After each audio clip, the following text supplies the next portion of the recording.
Hello everybody, it's Donna. Welcome back to my YouTube channel. In today's video, I'm showing you how to use crayons to create a resist background.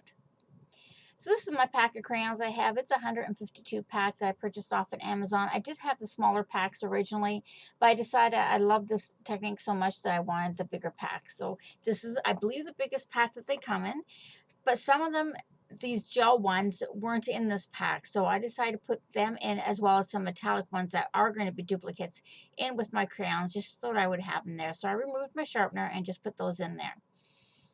To begin, you're going to need some cardstock, some white cardstock. I'm just using basically 5.5 by 4.25, just a 1/4 of a sheet. You could possibly just stamp everything out on one big sheet and cut it up later. You're going to stamp your images using Memento all over your page, and you want to make sure that the image does go off the edge. Now I'm using Celebrate Sunflowers, but a lot of different images would be perfect for this technique, and I did actually stamp out quite a few, which you'll see later on. And I'll also show you some card samples at the end of the video as well that I did using this technique. Now on this one, I got a little bit of ink where I didn't want it. I did end up trying to use the Tombow Mono Sand Eraser, but because I'm going to be putting ink on it, I knew that it would look different in that one spot.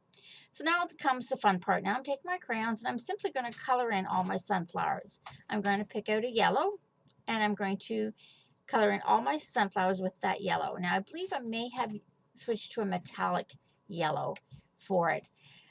These are crayons, they're not pencil crayons, so they're not going to shade perfectly like you would, and it's not going to look perfectly like a pencil crayon or alcohol markers. But it does look beautiful just with using the crayons, especially when you add a little bit of shading, which I'm going to do shortly. Okay, so there's all my sunflowers with just the yellow layer, and then I'm going to take an orange. And I tried it with one orange and decided it wasn't deep enough, so I pulled out a darker orange, and I just went into the just closest to the center of the petals, just to add, even though they looked fine just like that, just with the yellow, but they did add a little bit of dimension by adding a little bit of the deeper orange. And I'm going to go around and do that to all the petals. Then I'm also going to do the leaves in a couple of colors of green, and I'm going to do the center in a brown color. Because it is stamped, it does kind of automatically add some shading just with the stamped, so it turns out just looking awesome. Now I did this for this one. I also did it in using several other stamp sets as well. Okay, and there's my piece done, and you can see how it kind of looks shiny, but it doesn't really look like I've colored it with crayons. Now I suppose if you rubbed it a bit, you would see the wax. I'm just showing you the two colors that I used for the petals, and then the brown color as well. Now the metallic had a little bit of glittery in it, but you can't really see it all that well. Now we're going to do the resist part, which is we're going to take a sponge dauber, and I'm using Balmy Blue here, and I'm just going to go right over top the entire piece. And you will see that where I colored it with the crayon, because it is waxy, is going to resist, and it's not going to change color on me.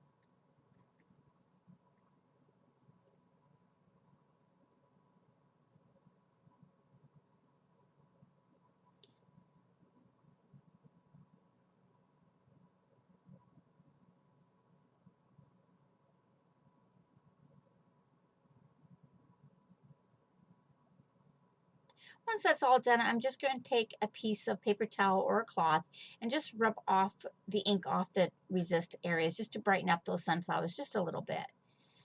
And it goes so smooth, it almost looks shiny, like it's hard to tell that I actually colored it with crayons. And there you can see how it just brightened them up, because it would have been inks just sitting on top of the crayons.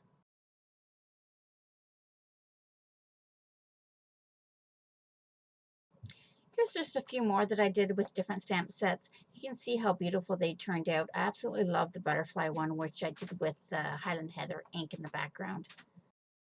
So these are the cards I ended up with. I didn't show you how I put them together, because the technique can be used for anything.